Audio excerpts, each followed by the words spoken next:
Hey, what's happening, guys? Dan Darrow here with another Options in Play video update.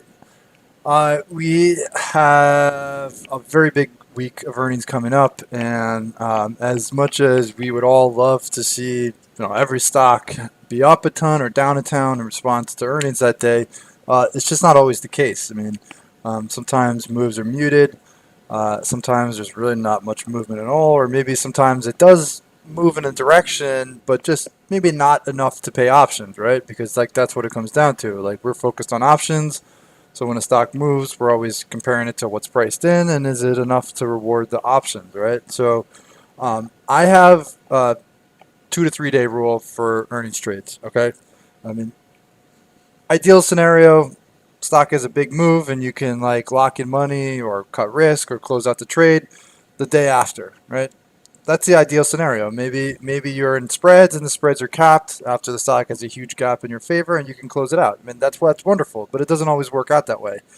So what I call the 2 to 3 day, like the news flow window, is basically like first day earnings day, right? Stock moves, and then what happens is you tend to get the analysts chiming in, right? And you can get like follow through that builds after like the news keeps getting like disseminated and digested, and analysts start weighing in, right? And like traders start to position, etc., right? So just because something doesn't move huge immediately doesn't mean that it can't still move significantly like that week, right? So like that's why if I'm in like a volatility strategy, or if even I'm in like maybe like a directional trade and it doesn't move enough that first day to let me like lock in money, scale back risk, then 2 to 3 days. And then after the third day, if it still hasn't moved, then that's when I'm starting to think, okay, now I got to figure out, do I just want to cut my losses potentially and move on, or do I think that there's still a chance, right? So 2 to 3 days, that's the window that I will give it if it doesn't move immediately, right? So you can see what I mean, right? Netflix, big 1 day drop, but it might not have been enough depending on the options that you were in, right? And now 2 to 3 days later, it still has not found any direction. So it's not really building on it.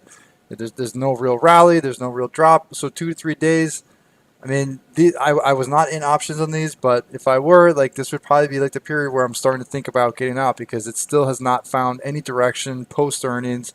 And if the options were underwater and maybe shorter on time, then it's even more of a pressing concern, right?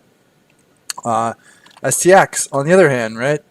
It did have a 1 day nice move post earnings, but a little bit less than what the options were pricing in. But then you can see just 3 great days of follow through, right? As the analysts started to chime in, start to get follow through on the stock. The news starts to get disseminated. So like a nice 3 days. So you had like a good size 1 day move, but maybe not enough to reward options, and then you get follow through the next 2 days. So 3 day rule, where that news has, instead of like earnings being kind of a dud, then it turned into like a really nice 3 day move, right? So now circling back to Tesla, 1 day, definitely not enough to reward options. It hasn't come anywhere near what they were pricing in, but it's only 1 day, and now you could see if maybe it starts to build to the downside, and then you start to get a more substantial move to reward the puts, or maybe it could stage like a pretty sharp rebound and make like a sustained run, and still maybe help out some of the people that were sitting in bull positions, right? So